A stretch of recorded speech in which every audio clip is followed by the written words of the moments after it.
Chapter 11. No! Something whirled around inside Jess's head. He opened his mouth, but it was dry and no words came out. He jerked his head from one face to the next for someone to help him. Finally, his father spoke, his big, rough hand stroking his wife's hair and his eyes downcast watching the motion. They found the Burt girl this morning down in the creek. No, he said, finding his voice. Leslie wouldn't drown. She could swim real good. That old rope you kids have been swinging on broke. His father went quietly and relentlessly on. They think she must have hit her head on something when she fell. No, he shook his head. No. His father looked up. I'm real sorry, boy. No! Jess was yelling now. I don't believe you. You're lying to me. He looked around again wildly for someone to agree, but they all had their heads down except Maybelle, whose eyes were wide with terror. But Leslie, why would you? What if you die? No, he said straight at Maybelle. It's a lie. Leslie isn't dead. He turned around and ran out the door, letting the screen bang sharply against the house. He ran down the gravel to the main road and then started running west away from the Washington and Millsburg and the old Perkins place. An approaching car beeped and swerved and beeped again, but he hardly noticed. Leslie, dead. Girlfriend, rope, broke, fell. You. The words exploded in his head like a corn against the sides of the popper. God, dead, you. Leslie, dead, you. He ran until he was stumbling, but he kept on, afraid to stop, knowing somehow that running was the only thing that could keep Leslie from being dead. It was up to him. He had to keep going. Behind him came the boop-a-dee of the pickup, but he couldn't turn around. He tried to run faster, but his father passed him and stopped the pickup just ahead, then jumped out and ran back. He picked Jess up in his arms as though he were a baby. For the first few seconds, Jess kicked and struggled against the arms. Then Jess gave himself over to the numbness that was buzzing to be let out from the corner of his brain. He leaned his weight upon the door of the pickup and let his head thud against the window. His father drove stiffly without speaking, though once cleared his throat as though he were going to say something, but he glanced at Jess and closed his mouth.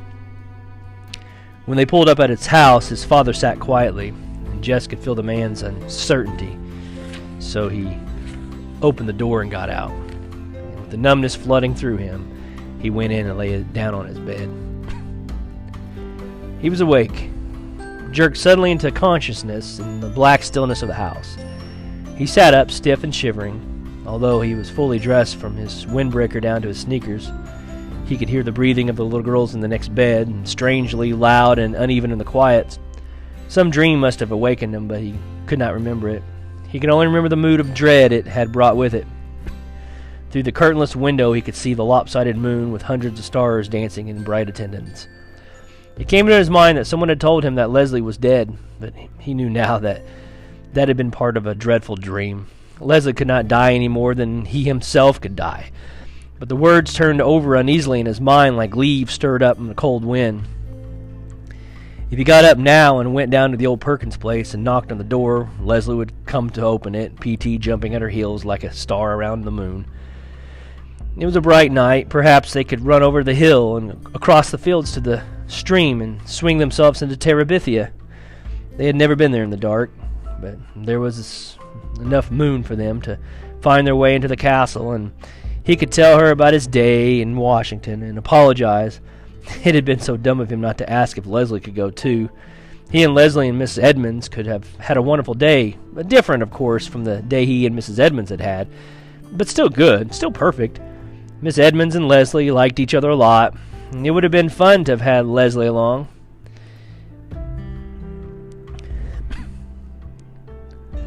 I'm really sorry, Leslie. He took off his jacket, sneakers, and crawled under the covers. I was dumb not to think of asking. It's okay, Leslie would say.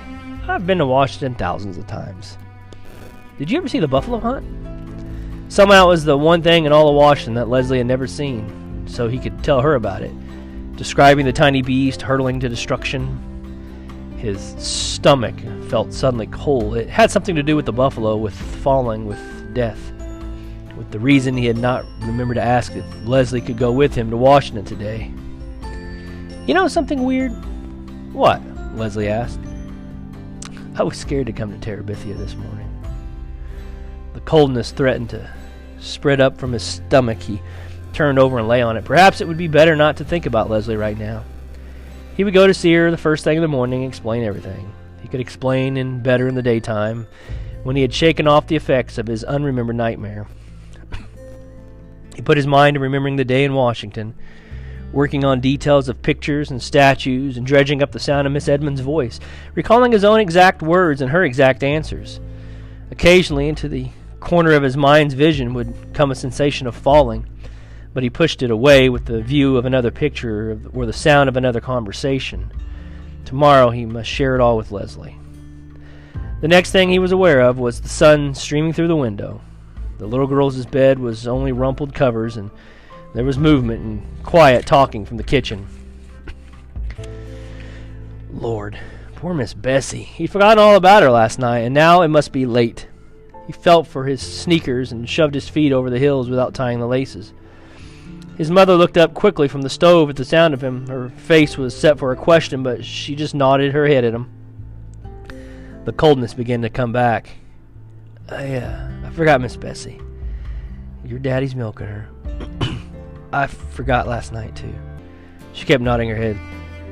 Your daddy did it for you. But it wasn't an accusation. You feel like some breakfast? Well, maybe that was why his stomach felt so odd. He hadn't had anything to eat since the ice cream Miss Edmonds had bought him them at Millsburg on the way home. Brenda and Ellie stared at him from the table. The little girls turned from their cartoon show at the TV to look at him and then turned quickly back. He sat down on the bench. His mother put on a plate full of pancakes in front of him. He couldn't remember the last time she had made pancakes. He doused them with syrup and began to eat.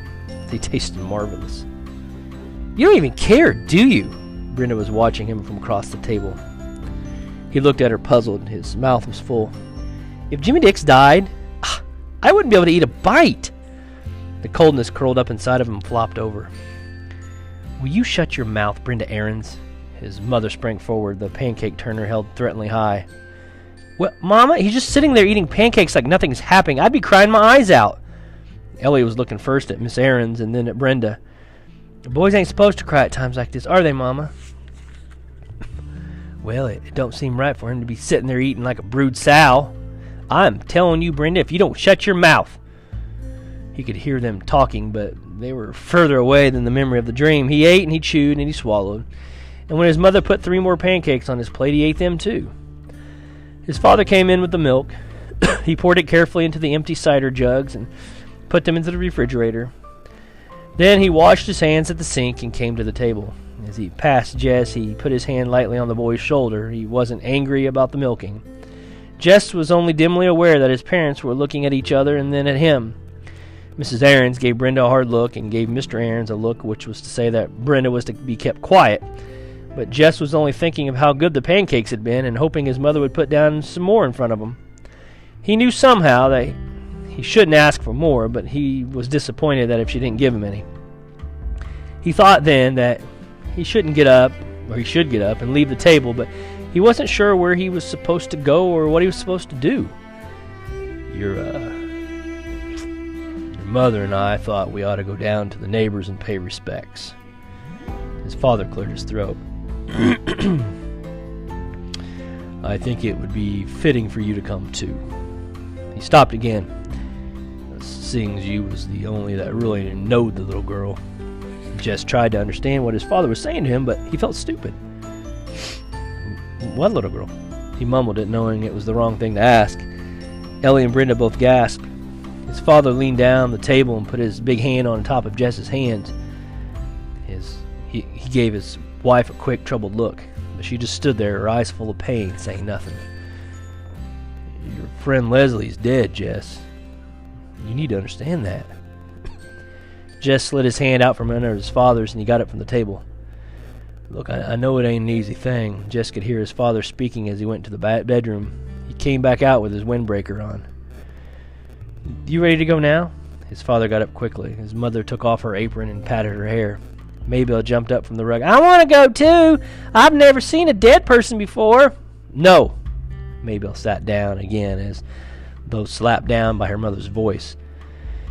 "We don't even know where she's laid out at, Maybelle," Mr. Aaron said more gently.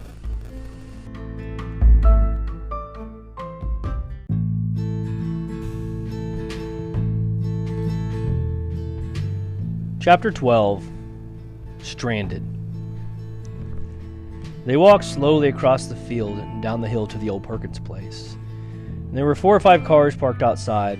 His father raised the knocker. Jess could hear P.T. barking from the back of the house and rushing to the door. "Hush, P.T., a voice which Jess did not know said. "Down." The door was opened by a man who was half leaning over to hold the dog back. At the sight of Jess, P.T. snatched himself loose and leapt joyfully upon the boy. Jess picked him up and rubbed the back of the dog's neck as he used when P.T. was a tiny puppy. "I see he knows you," the strange man said with a funny half-smile on his face. "Come in, won't you?" He stood back for the 3 of them to enter. They went into the golden room, and it was just the same, except more beautiful because the sun was pouring through the south windows. 4 or 5 people Jess had never seen before were sitting about, whispering some, but mostly not talking at all. There was no place to sit down, but the strange man was bringing chairs from the dining room. The 3 of them sat down stiffly and waited, not knowing what to wait for. An older woman got up slowly from the couch and came over to Jess's mother. Her eyes were red under her perfectly white hair. "I'm Leslie's grandmother," she said, putting out her hand. His mother looked at it awkwardly. "Miss Aarons," she said in a low voice, "from up the hill." Leslie's grandmother shook his mother's and then his father's hands. "Well, thank you for coming," she said. Then she turned to Jess. "You must be Jess," she said. Jess nodded. "Leslie." Her eyes filled up with tears. "Leslie told me about you." For a minute, Jess thought she was going to say something else. He didn't want to look at her, so he gave himself over to rubbing P.T., who was hanging across his lap. "I'm sorry." Her voice broke. I can't bear it." The man who'd opened the door came up and put his arm around her. As he was leading her out of the room, Jess could hear her crying. He was glad she was gone. There was something weird about the woman like that crying. It was as if the lady who talked about Paladin on TV had suddenly burst into tears. It didn't fit. He looked around at the room full of red-eyed adults. "Look at me," he wanted to say to them. "I'm not crying." Part of him stepped back and examined his thought. He was the only person his age he knew whose best friend had died. Well, it made him important. The kids at school Monday would probably whisper around him and treat him with respect, the way they'd all treat Billy Joe Weems last year after his father had been killed in a car crash. He wouldn't have to talk to anybody if he didn't want to, and all the teachers would be especially nice to him. Mama would even make the girls be nice to him. He had a sudden desire to see Leslie laid out. He wondered if she were back in the library or in Millsburg at one of the funeral parlors. Would they bury her in her blue jeans? Or maybe that blue jumper and the flowery blouse she'd worn at Easter? That would be nice. People might snicker at the blue jeans, but he didn't want anyone to snicker at Leslie when she was dead. Bill came into the room. P.T. slid off Jess's lap and went to him. The man leaned down and rubbed the dog's back. Jess stood up. "Jess." Bill came over to him and put his arms around him as though he had been Leslie instead of himself. Bill held him close, so that a button on his sweater was pressing painfully into Jess's forehead, but as uncomfortable as he was, Jess didn't move. He could feel Bill's body shaking, and he was afraid that if he looked up, he would see Bill crying too. He didn't want to see Bill crying. He wanted to get out of this house. It was smothering him. Why wasn't Leslie here to help him out of this? Why didn't she come running in and make everyone laugh again? You think it's so great to die and make everyone cry and carry on? Well, it ain't. She loved you, you know. He could tell from Bill's voice that he was crying. She told me once that if it weren't for you, his voice broke completely. Just thank you, he said a moment later. Thank you for being such a wonderful friend to her. Bill didn't sound like himself. He sounded like someone in an old mushy movie, the kind of person Leslie and Jess would have laughed at and imitate later. Boo, you were such a wonderful friend to her. He couldn't help moving back, just enough to get his forehead off the stupid button. To his relief, Bill let go. He heard his father ask Bill quietly over his head about the service. And Bill answering quietly, almost in a regular voice, that they had decided to have the body cremated, and were going to take the ashes to his family home in Pennsylvania tomorrow. Cremated? Something clicked inside Jess's head. That meant Leslie was gone. Turned to ashes. He would never see her again. Not even dead. Never. How could they dare? Leslie belonged to him. More to him than anyone in the world. No one had even asked him. No one had even told him. And now he's never going to see her again. And all they could do was cry. Not for Leslie. They weren't crying for Leslie. They were crying for themselves. Just themselves. If they cared at all for Leslie, they would have never brought her to this rotten place. He had to hold it tightly to his hands for fear he might sock Bill in the face. He, Jess, was the only one who really cared for Leslie. But Leslie had failed him. She went and died just when he needed her the most. She went and left him. She went swinging on that rope just to show him that she was no coward. So there, Jess Aarons. She was probably somewhere right now laughing at him, making fun of him like he was Mrs. Myers. She had tricked him. She had made him leave his old self behind and come into her world, and then before he really was at home in, but it was too late to go back. She had left him stranded there, like an astronaut wandering about on the moon, alone. He was never sure later just when he left the old Perkins place, but he remembered running up the hill toward his own house with angry tears streaming down his face. He banged through the door. Maybelle was standing there, her brown eyes wide. "Did you see her?" she asked excitedly. "Did you see her laid out?" He hit her in the face. As hard as he had ever hit anything in his life, she stumbled backward from him with a little yelp. He went into the bedroom and felt under the mattress until he retrieved all of his paper and the paints that Leslie had given him at Christmas time. Ellie was standing in the bedroom door fussing at him. He pushed past her, and from the couch Brenda too was complaining, but the only sound that really entered his head was that of Maybelle whimpering. He ran out the kitchen door and down the field all the way to the stream without looking back. The stream was a little lower than it had been when he had last seen it. Above from the crabapple tree, the frayed end of the rope swung gently. I'm now the fastest runner in the 5th grade. He screamed something without words and flung the papers and paints into the dirty brown water. The paints floated on top, riding the current like a boat, but the papers swirled about, soaking in the muddy water, being sucked down, around, and down. He watched them all disappear. Gradually, his breath quieted, and his heart slowed from its wild pace. The ground was still muddy from the rains, but he sat down anyway. There was nowhere to go. Nowhere. Ever again. He put his head down on his knee. Well, that was a darn fool thing to do. His father sat down on the dirt beside him.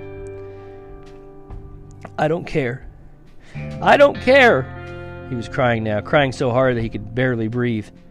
His father pulled Jess over on his lap as though he were Joyce Ann. There, he said, patting his head. Shh. "I hate her," Jess said through his sobs. "I hate her. I wish I'd never seen her my whole life." His father stroked his hair without speaking. Jess grew quiet, and they both watched the water. Finally, his father said, "Hell, ain't it?" It was the kind of thing Jess could hear his father saying to another man. He found it strangely comforting, and it made him bold. "Do you believe people go to hell? Like, really go to hell, I mean?" "Oh, you ain't worrying about Leslie Burke." It did seem peculiar, but still. "Yeah, but Maybelle said." Maybelle ain't God." "Yeah, but how do you know what God does?" "Lord, boy, don't be a fool. God ain't gonna send any little girls like that to hell." He had never in his life thought of Leslie Burke as a little girl. But still, God was sure to. She wouldn't have been 11 until November. I got up and began to walk up the hill. "I didn't mean that about hating her," he said. I don't know what made me say that." His father nodded to show he understood. Everyone, even Brenda, was gentle to him. Everyone except Maybelle, who hung back as though afraid to have anything to do with him. He wanted to tell her that he was sorry, but he couldn't. He was too tired. He couldn't just say the words. He had to make it up to her, and he was too afraid to figure it out how. That afternoon, Bill came up to the house, and they were about to leave for Pennsylvania, and he wondered if Jess would take care of the dog until they got back. Yeah, sure. He was glad Bill wanted him to help. He was afraid he had hurt Bill by running away this morning. He wanted, too, to know that Bill didn't blame him for anything, but it was not the kind of question he could put into words. He held PT and waved as the dusty little Italian car turned into the main road. He thought he saw them wave back, but it was too far away to be sure. His mother had never allowed him to have a dog, but she made no objection to PT being in the house. PT jumped up on his bed, and he slept all night with PT's body curled up against his chest.